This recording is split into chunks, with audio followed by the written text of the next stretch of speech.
Hello students, हम लोग अब पढ़ेंगे एक इम्पोर्टेंट टॉपिक जिस पे हमारा वीडियो बनने जा रहा है। उस इम्पोर्टेंट टॉपिक का नाम है हिस्टेरेसिस। ठीक है, इस टॉपिक का नाम है हिस्टेरेसिस। ये हिस्टेरेसिस जो भी है, जो प्रॉपर्टी है, वो फेरोमैग्नेटिक सबस्टेंसेस की प्रॉपर्टी है। जो भी फेरोमैग्नेटिक सबस्टेंसेस है, आयरन है, कोबाल्ट है, निकल है, और जो भी उनके एलॉयज हैं, उन सबसे रिलेटेड ये हिस्टेरेसिस का प्रॉपर्टी है। और आप सब जानते हैं कि फेरोमैग्नेटिक सबस्टेंस ही एक्चुअली में मैग्नेटिक सबस्टेंसेस है। जब भी हम मैग्नेटिक सबस्टेंस का बात करते हैं तो समझ लीजिए हम एक्चुअली क्या कर रहे हैं, फेरोमैग्नेटिक सबस्टेंसेस की बात कर रहे हैं।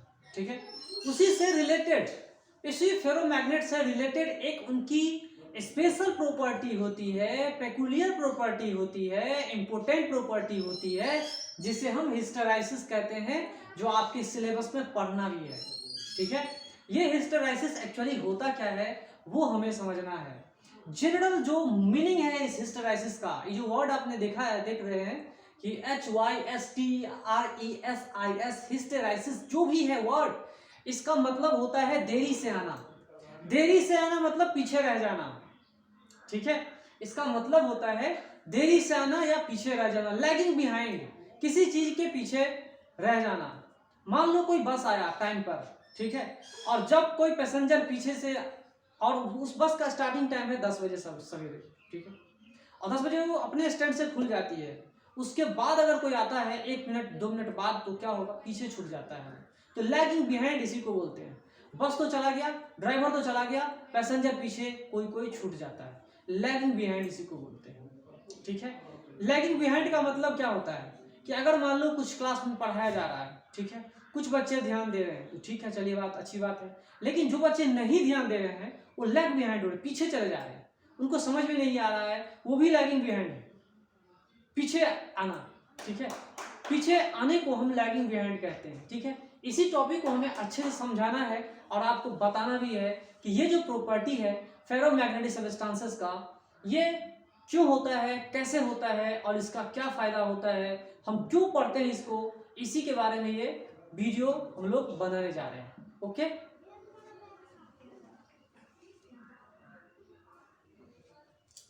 तो चलिए इस हिस्टेरेसिस का और भी मीनिंग हम समझते हैं क्या होता है। जो बुक में लिखा हुआ है, जो कुछ राइटर्स ने लिखा है, वो क्या है, non traceability of path of B. ठीक है, नॉन ट्रेसेबिलिटी ऑफ पाथ क्या है, नॉन ट्रेसेबिलिटी ऑफ पाथ मतलब जिस रास्ते से गए उसी एग्जैक्ट रास्ते से नहीं आना, नॉन ट्रेसेबिलिटी ऑफ पाथ, ये भी मीनिंग है। ठीक है, और दूसरा मीनिंग क्या है, lagging of be behind H. ठीक है, lagging of be behind H का मतलब क्या होता है वो हम अगर समझ गए, ये भी एक मीनिंग है, lagging of be behind H, ये भी एक मीनिंग है जो हमें अभी समझना है, जो हमें फिजिक्स में अभी हिस्टेरेसिस टॉपिक में पढ़ना है, जानना है। अगर हमने उस चीज को समझ लिया, जान लिया, तो हमारा काम बन जाएगा। ठीक है, ये जो हम ग्राफ बनाए हुए हैं, आप ही लोगों के लिए ग्राफ बनाए हुए हैं, आप ही लोगों को समझाने के लिए हमने ग्राफ बनाया है। ये जो ग्राफ है B versus H, B versus H, H क्या है भाई, magnetizing field, H is our magnetizing field. जो मैग्नेटाइज करेगा वो फील्ड क्या कहलाएगा, मैग्नेटाइजिंग फील्ड कहलाता है। ठीक है, या उसको मैग्नेटिक इंटेंसिटी भी कहते हैं। ये क्या है, ये बी जो हम दिखा रहे हैं, ये एक्चुअली क्या है, क्या ये मैग्नेटाइजिंग फील्ड है, क्या है ये बी क्या है, याद रखिएगा, ये जो बी है वो magnetic field inside the material है। क्या है ये बी, ये जो बी हमने ऊपर दिखाया है वाई एक्सेस की तरफ, एक्स एक्सेस की तरफ अगर हमने एच को दिखाया, तो ये क्या कहलाता है, मैग्नेटिक इंटेंसिटी कहलाता है, या मैग्नेटाइजिंग फील्ड कहलाता है। मैग्नेटाइजिंग फील्ड, जो फील्ड मैग्नेटाइज करती है, एक्सटर्नल फील्ड जो मैग्नेटाइज करती है, उसे हमने एक्स से डिनोट किया। और यहाँ पे बी जो बता रहे हैं हम लोग, ये एक्चुअली बी है क्या, तो ये बी जो है वो उस मटेरियल के अंदर की मैग्नेटिक फील्ड के स्ट्रेंथ को बता रहा है। जो उसके अंदर मैग्नेटिक फील्ड की स्ट्रेंथ है, वैल्यू है, मेजरमेंट है, उसे बताने वाला वैल्यू को हम बी कहते हैं। तो ये actually magnetic field inside the material है, इनसाइड द मैग्नेटिक सब्सटेंस है या द सब्सटेंस टू मैग्नेटाइज के अंदर जो भी मैग्नेटिक फील्ड रहती है उसे हमने बी से डिनोट किया। ठीक है, इस बात को आप लोग याद रखिएगा। तो चलिए हम लोग स्टार्ट करते हैं इस टॉपिक को और समझते हैं इस ग्राफ को। इस ग्राफ को अगर आपने समझ लिया, अगर इस ग्राफ को आपने समझ लिया तो आपको हिस्टेरेसिस समझने में काफी आसान होगा। ठीक है, चलिए स्टार्ट करते हैं। यहां देखिए शुरुआती दौर, ग्राफ में कुछ भी नहीं था, ये पार्ट भी नहीं थी, ये पार्ट भी नहीं था, कुछ भी नहीं था, ऐसा समझ लो। पहला हमने ग्राफ जो ड्रॉ किया था वो कैसा ड्रॉ किया था, हमने यहां से ड्रॉ करना शुरू किया था ऐसे। ये हमारा पाथ है, ओ ए बी पाथ, पहला पाथ, ये पहला पाथ है, याद रखिएगा इससे। It is our first path. O A B ऐसा जा रहा है, मतलब जो कर्व हमने ड्रॉ किया है B versus H, B versus H का जो कर्व ड्रॉ किया था ये कुछ नॉन लीनियरली वैरी कर रहा है, नॉन लीनियरली वैरी कर रहा है शुरुआती दौर में। जब मैग्नेटिक इंटेंसिटी 0 थी तो उस मैग्नेटिक सब्सटेंस के अंदर में भी मैग्नेटिक फील्ड 0 है। ठीक है, ये एज्यूम करके चलते हैं और एज्यूम करके मान के चलेंगे कि शुरुआती दौर में शुरू में मैग्नेटिक फील्ड उस सब्सटेंस के अंदर में 0 है, वो सब्सटेंस कुछ भी मैग्नेटाइज्ड नहीं है। पहली बात आप ये बात समझ लो, शुरुआती टाइम में उस मैग्नेट के अंदर में कुछ भी मैग्नेटिक फील्ड नहीं है, वो सब्सटेंस बिल्कुल अनमैग्नेटाइज्ड है।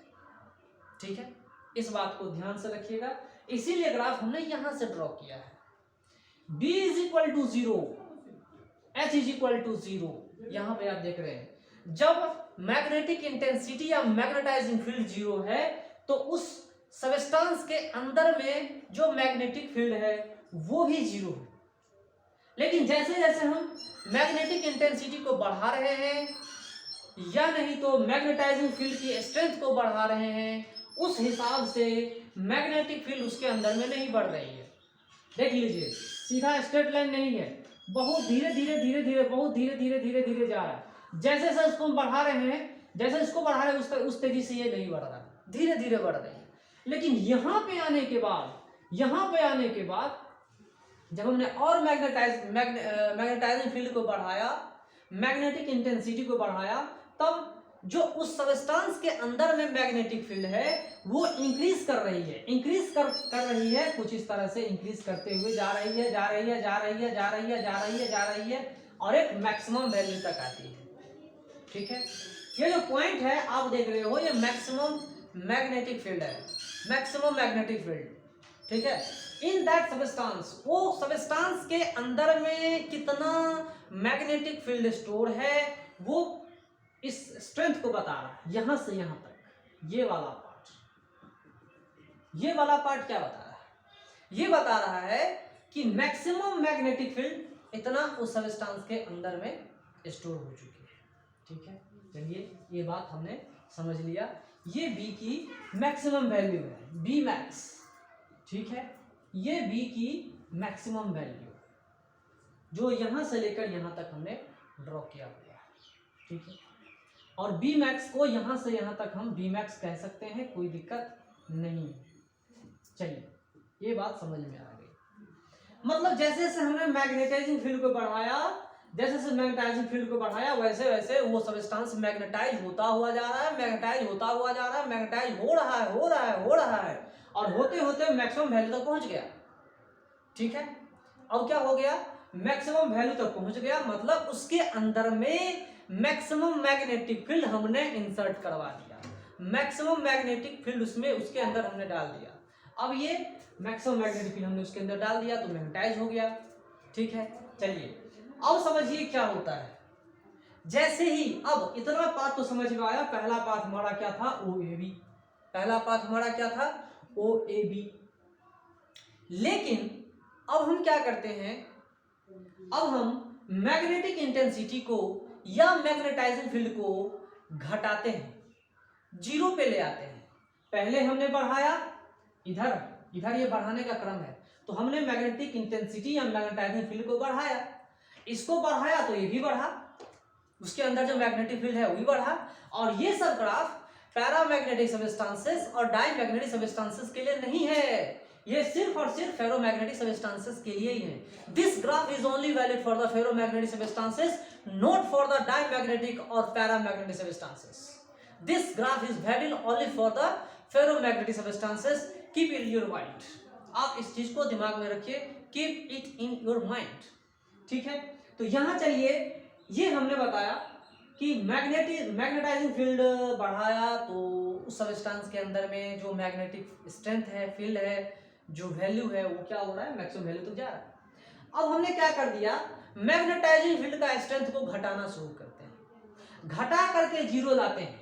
तो जब हमने घटाया, अब मैग्नेटिक फील्ड मैग्नेटाइजिंग फील्ड को घटाया, एच को जब हमने घटाया मैग्नेटाइजिंग फील्ड को, तो क्या हुआ, ये जो उसके अंदर मैग्नेटिक फील्ड है, जो उसके अंदर मैग्नेटिक फील्ड है वो ओरिजिनल रास्ता पे नहीं आया, इस रास्ते से नहीं आया जिस रास्ते से जीरो था। शुरुआती दौर पे इस जगह पे एच भी जीरो है और उसके अंदर मैग्नेटिक फील्ड दोनों जीरो हैं, तो वो रास्ता इख्तियार नहीं किया। जब हमने एच को डिक्रीज करना शुरू किया, when H is decreased the magnetic intensity, और मैग्नेटिक इंटेंसिटी नहीं कह सकते हैं, जो उस सब्सटेंस के अंदर मैग्नेटिक फील्ड है वो इस रास्ते को इख्तियार नहीं कर रहा है, ओरिजिनल रास्ते को नहीं आ रहा है, ओरिजिनल रास्ते से नहीं आ रहा। इसी को हम लोग बोलते हैं क्या बोलते हैं, इसको हिस्टेरेसिस बोलते हैं। Non traceability of original path, non retraceability of path, जो रिट्रेस करता अपने पाथ को, गया तो इसी रास्ते से था लेकिन वापस इस रास्ते से नहीं आया, तो हम इसे क्या कहेंगे, नॉन रिट्रेसेबिलिटी ऑफ पाथ, और इसे हम हिस्टेरेसिस के नाम से जानते हैं। And this type of property is only shown by the ferromagnetic substances. Okay, आगे चलते हैं। तो जब हमने इसको मैग्नेटाइजिंग फील्ड का स्ट्रेंथ घटाना शुरू किया, तो ये मैग्नेटिक फील्ड उसके अंदर में जीरो इस तरह से नहीं आया, और वो रास्ता इख्तियार कर लिया, ये बी के बाद सी के बाद डी, इतना ये रास्ता इख्तियार, और डी के बाद ई के बाद एफ के बाद जी, इस तरह का रास्ता इख्तियार किया और फिर बी के पास चला आया, ठीक है। तो जो रास्ता इख्तियार किया, दूसरा रास्ता इसने इख्तियार किया, this is the second path, दूसरा रास्ता है। तो जब हमने मैग्नेटिक इंटेंसिटी को घटाया या मैग्नेटाइजिंग फील्ड को घटाया, तो उस सब्सटेंस के अंदर में जो मैग्नेटिक फील्ड थी, जो उसके अंदर मैग्नेटिक फील्ड थी, वो घट के जीरो नहीं आया, अब वो जो है BOC, इतना मैग्नेटिक फील्ड का स्ट्रेंथ बता रहा है, जिसे हम BOC के नाम से जानते हैं। यहां हम लिखेंगे तो गंदा पिक्चर हो जाएगा, तो यहां हमने BOC लिखा। ये BOC हमने क्यों लिखा है, ये BOC का मतलब है रेसिडुअल मैग्नेटिज्म, रिटेंटिविटी और रिमेनेंस। ये वर्ड है, एक ही वर्ड है, 3 वर्ड है, एक ही मीनिंग बता रहा है, 3 वर्ड है, एक ही मीनिंग बता रहा है। BOC, अरे भाई उस सब्सटेंस के अंदर में जो मैग्नेटिक फील्ड है उसी को तो हमने इस ग्राफ से बताया, इस लाइंस को बताया है, इस एक्सिस से हमने रिप्रेजेंटेशन किया है। तो BOC जो ग्राफ है, इतनी जो मैग्नेटिक फील्ड है, उसे हम बोलते हैं रेसिडुअल मैग्नेटिज्म।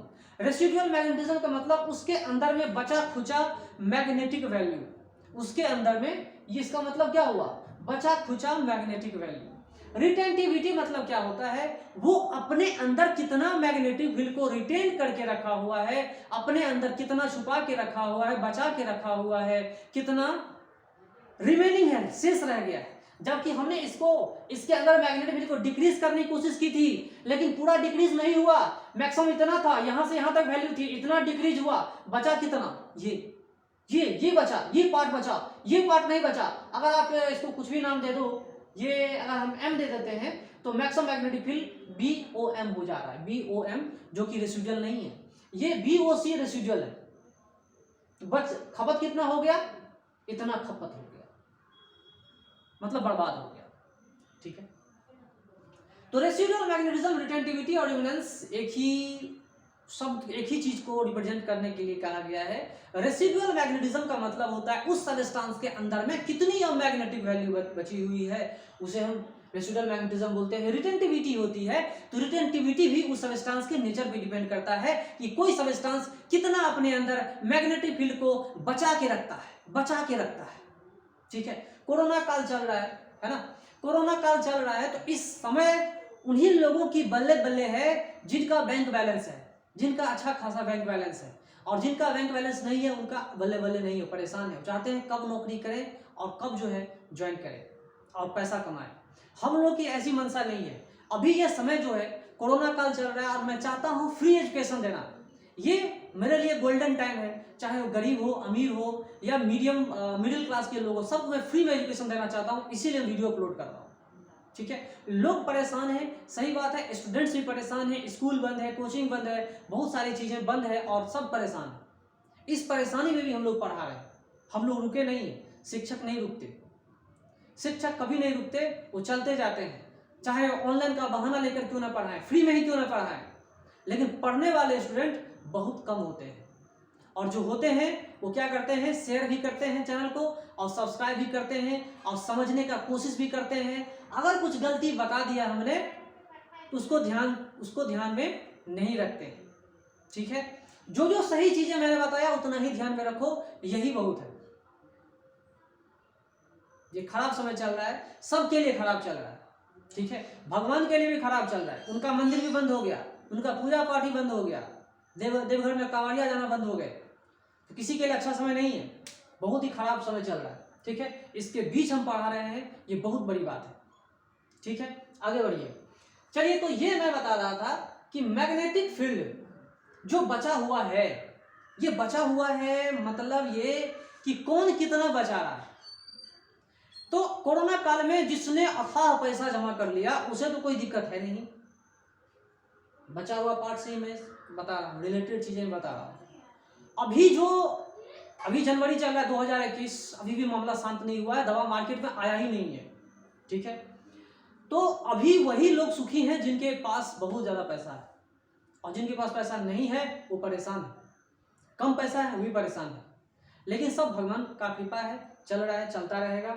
ओके, तो रिटेंटिविटी की मैं बात कर रहा था, ये कितना बचा के रखता है, कितना बचा के रखता है, ये उस मैग्नेटिक सब्सटेंस के ऊपर डिपेंड करता है। कोई आदमी अपने पास कितना पैसा बचा के रखा हुआ है वो उसके इनकम पे डिपेंड करता है। जो गवर्नमेंट जॉब वाले हैं उनको तो पैसा मिलना ही है, लेकिन जो प्राइवेट वाले हैं उनको पैसा नहीं मिल रहा है ना, उनकी नौकरी ही बंद हो गई है। तो बचाना एक बहुत बड़ी चीज है। और कोरोना काल में एक बात तो समझ में आ गई होगी कि बैंक में पैसा रखना कितना इंपॉर्टेंट है, जमीन में पैसा इन्वेस्ट करना, ये सारे जो इन्वेस्टमेंट के तरीके हैं वो अलग है। लेकिन अभी का जो चल रहा है वो बैंक में आपका कितना पैसा है वो जो है काम आएगा। ठीक है, ये भी एक बहुत बड़ी बात है।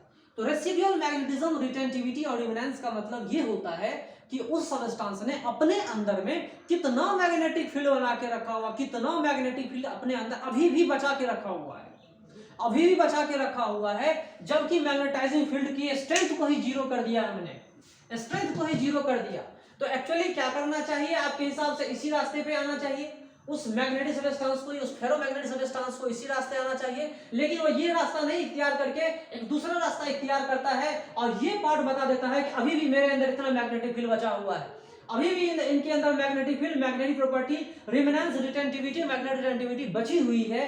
और वो उसके नेचर पे डिपेंड करता है वो कितना बचा के रखा हुआ है, अभी भी बचा के रखा हुआ है। उसी को हम लोग क्या कहते हैं, रेसिडुअल मैग्नेटिज्म, रिटेंटिविटी और रिमनेंस कहते हैं। जो किन किन चीजों के ऊपर डिपेंड करते हैं, तो किसी भी सब्सटेंस के नेचर पे डिपेंड करता है कि वो फेरोमैग्नेटिक सब्सटेंस कैसा है, वो सॉफ्ट आयरन है या हार्ड आयरन है या स्टील है, वो बताता है। ये टेम्पोररी मैग्नेट है या परमानेंट मैग्नेट है, उसके ऊपर वो डिपेंड करता है। That depends on nature of the material. हम लोग पढ़ेंगे सॉफ्ट आयरन, हार्ड आयरन, ठीक है, उसके बारे में भी हम लोग पढ़ेंगे, इसी से रिलेटेड चीजें। रिटेंटिविटी जो मैंने बताया अभी ये क्या है, उसके अंदर कितना मैग्नेटिक फील्ड बची हुई है। ठीक है, जबकि हमने मैग्नेटाइजिंग फील्ड को जीरो कर दिया, मैग्नेटाइजिंग फील्ड को ही जीरो कर दिया।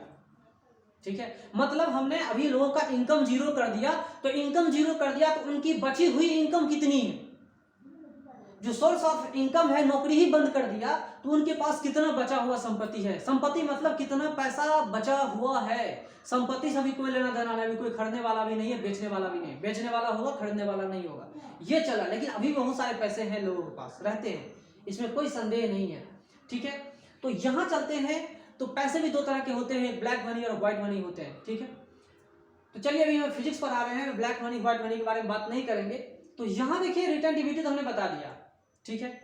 अब हम क्या करते हैं, दूसरा चीज, तो यहाँ पर देखिए कि मैग्नेटिक फील्ड अपने अंदर में इतना बचा के रखा हुआ है। तो जब ये बचा के इतना अंदर अपने रखा हुआ है, तो कब बचा के रखा हुआ है ये बताइए, ये कब बचा के रखा हुआ है? जब इस जगह पे मैग्नेटाइजिंग फील्ड या मैग्नेटिक इंटेंसिटी जीरो हो जा रही है। यहाँ पे ये रिमनेंस जीरो तो नहीं है, ये रिमनेंस जीरो नहीं है, लेकिन एच यहाँ पर जीरो हो रहा है। इस पॉइंट पर एच जीरो है, लेकिन इस पॉइंट पर, इस जगह पर, इस पॉइंट को अगर हम रिप्रेजेंटेशन करना चाहेंगे तो इसको अगर हमने एच बना दिया तो जीरो, इसको हम कैसे बनाएंगे, H is equal to zero and B O C, ठीक है। This is equivalent to H B, ठीक है, एक्स एंड वाई, इस तरह से रिप्रेजेंटेशन कर रहे हैं। तो ये वैल्यू बचा हुआ है, तो उस सब्सटेंस की रिटेंटिविटी को बता रहा है, रिमनेंस को बता रहा है एंड रेसिडुअल मैग्नेटिज्म को बता रहा है, ठीक है। चलिए ये बात समझ में आई, आगे चलते हैं। अब देखिए अब हम क्या कर रहे हैं, अब हम जबरदस्ती का काम करेंगे। अब हम लोग क्या कर रहे हैं, जबरदस्ती का काम करेंगे। अब जबरदस्ती हम करेंगे क्या, किस मैग्नेटिक फील्ड को ही घटा के जीरो करेंगे। इस ग्राफ से आपको पता चल रहा होगा कि सी से डी तक जब हमारा ग्राफ गया था, तो इस ग्राफ में सी से डी तक जाने में मैग्नेटिक फील्ड पूरी की पूरी जीरो हो गई, पूरी की पूरी जीरो हो गई। अब जीरो तो हो गई, लेकिन ये मैग्नेटिक इंटेंसिटी ये निगेटिव डायरेक्शन में जा रहा है। मतलब जो आपका मैग्नेटाइजिंग फील्ड है उसको हमने निगेटिव डायरेक्शन में देना शुरू कर दिया। निगेटिव डायरेक्शन में इतना देना शुरू कर दिया, इतना देना शुरू कर दिया कि उसकी मैग्नेटिक प्रॉपर्टी ही बिल्कुल लूज कर गई, बिल्कुल लूज कर गई। इस पॉइंट को हम लिख सकते हैं, क्या लिख सकते हैं, माइनस एच जीरो। मतलब यहाँ पे मैग्नेटिक फील्ड ही क्या हो रही है, जीरो हो रही है। तो मैग्नेटिक फील्ड जीरो का मतलब उस सब्सटेंस के अंदर, उस स्पेसिमेन के अंदर, उस फेरोमैग्नेटिक सब्सटेंस के अंदर मैग्नेटिक फील्ड जीरो हो रही है, बिल्कुल जीरो कर दिया। अपोजिट डायरेक्शन में अगर मान लो कोई सब्सटेंस को आपने मैग्नेटाइज कर दिया, ठीक है, समझो बात को। अगर किसी सब्सटेंस को आपने मैग्नेटाइज कर दिया, फिर अगर अपोजिट डायरेक्शन में आपने मैग्नेटाइजिंग फील्ड को लगाया, तो उसके अंदर मैग्नेटिक फील्ड पूरी की पूरी तबाह हो जाएगी। जो उसके अंदर मैग्नेटिक फील्ड बची हुई है वो बिल्कुल खत्म हो जाएगी। ये रिमेनिंग मैग्नेटिक फील्ड को बिल्कुल खत्म किया जा रहा है। ये सीडी पार्ट जो बता रहा है, ये सीडी पार्ट बता रहा है कि इसकी रिमेनिंग मैग्नेटिक फील्ड बिल्कुल खत्म होकर जीरो हो जा रही है। ये जो मैग्नेटिक फील्ड है सीडी पार्ट में आपको दिखा रहा हूं, उस सीडी पार्ट में मैग्नेटिक फील्ड बिल्कुल जीरो हो जा रही है, खत्म हो जाता है मैग्नेटिक फील्ड, क्योंकि हमने अपोजिट डायरेक्शन में मैग्नेटाइजिंग फील्ड को लगाया है, ओके, या मैग्नेटिक इंटेंसिटी को। तो चलिए लगाया, बहुत अच्छी बात है। तो जब हमने अपोजिट डायरेक्शन में इधर लगाया तो मैग्नेटिक रेसिडुअल मैग्नेटिज्म तो खत्म होके जीरो हो गया, खत्म होके जीरो हो गया। अब बचा क्या, अब बचा मैग्नेटाइजिंग फील्ड का इंटेंसिटी, वो भी अपोजिट डायरेक्शन में, निगेटिव साइन दे दिया, मतलब अपोजिट डायरेक्शन में बची हुई है, ये अपोजिट डायरेक्शन में बची हुई है। तो ये पार्ट जो है ना, ये पार्ट जो आप देख रहे हो, ये एच का पार्ट है, ये एच का पार्ट है, जहां पे बी का पार्ट कुछ भी नहीं है। मैग्नेटाइजिंग फील्ड की इतनी स्ट्रेंथ, मैग्नेटाइजिंग फील्ड की इतनी स्ट्रेंथ या मैग्नेटिक इंटेंसिटी की इतनी स्ट्रेंथ दोगे जब उसकी बची हुई मैग्नेटिक फील्ड भी खत्म होकर जीरो आ जाए, उसकी बची हुई मैग्नेटिक फील्ड भी क्या हो जाए, खत्म होकर के जीरो आ जाए। तो यही तो चीज है, यही तो पार्ट है। इसे हम क्या कहते हैं, HOD। HOD रीजन में ये क्या कहलाता है, कोएर्सिव फोर्स। ये क्या कहलाता है भाई, ये कहलाता है कोएर्सिव फोर्स और कोएर्सिविटी ऑफ स्पेसिमेन। ये क्या कहलाता है, कोएर्सिव फोर्स और कोएर्सिविटी ऑफ स्पेसिमेन। अपोजिट डायरेक्शन में मैग्नेटाइजिंग फील्ड को लगाने के बाद उसके अंदर जो मैग्नेटिक फील्ड स्ट्रेंथ बची हुई है वो खत्म होकर जीरो आ जाए, उसको हम लोग बोलते हैं कोएर्सिव फोर्स और कोएर्सिविटी ऑफ स्पेसिमेन। ये भी डिपेंड करता है मटेरियल्स के नेचर पे, ये भी डिपेंड करता है उस मटेरियल के नेचर पे डिपेंड करता है। It also depends upon the nature of the ferromagnetic substance which is going to be magnetized, demagnetized। यहाँ पे क्या किया जा रहा है, डीमैग्नेटाइज किया जा रहा है उसको, ठीक है। चलिए, तो कोएर्सिविटी क्या होती है, ये कोएर्सिविटी मैंने बता दिया कि मैग्नेटिक इंटेंसिटी या मैग्नेटाइजिंग फील्ड की स्ट्रेंथ को बता रहा है अपोजिट डायरेक्शन में। क्या डेफिनेशन है coercivity? Measure of H, measure of H, measure of magnetizing field, measure of magnetic intensity required to destroy residual magnetism of it। जो उसके अंदर बचा हुआ मैग्नेटिक फील्ड है, मैग्नेटिज्म बची हुई है, उसको खत्म करने के लिए जितना मैग्नेटाइजिंग फील्ड की जरूरत पड़ती है उसे हम कोएर्सिविटी कहते हैं। इतना अच्छा से मैं बता रहा हूं कि शायद मेरे शिक्षक भी उस समय हमें इतना अच्छा से नहीं बता पाए थे, नहीं बताते थे जितना अच्छा से आज आप लोगों को ये समझने को आ रहा है, मिलने को आ रहा है। बहुत सारे टीचर्स हैं यूट्यूब पे, आप उनका वीडियो वॉच करोगे तो अच्छा लगेगा, चाहे अलग पांडे हो या बहुत सारे टीचर्स हैं, वॉच करोगे तो अच्छा लगेगा, उनसे बहुत सारा शिक्षा लेने को मिलता है। तो मैं ये नहीं कहूँगा कि दूसरे वीडियो आप नहीं देखो, जितना आप वीडियो देखोगे उतना आपका नॉलेज बढ़ेगा, ठीक है। तो चलिए कोएर्सिविटी क्या होती है? Measure of magnetic intensity magnetizing field required to destroy residual magnetism of it. जो उसके अंदर बची हुई मैग्नेटिज्म है उसको खत्म करने के लिए कितना मैग्नेटाइजिंग फील्ड स्ट्रेंथ की जरूरत पड़ेगी उसे हम कोएर्सिविटी कहते हैं, जो उसके उस फेरोमैग्नेटिक सबस्टेंस के ऊपर डिपेंड करता है। जो उस फेरोमैग्नेटिक सबस्टेंस के ऊपर डिपेंड करता है वो ये पार्ट है।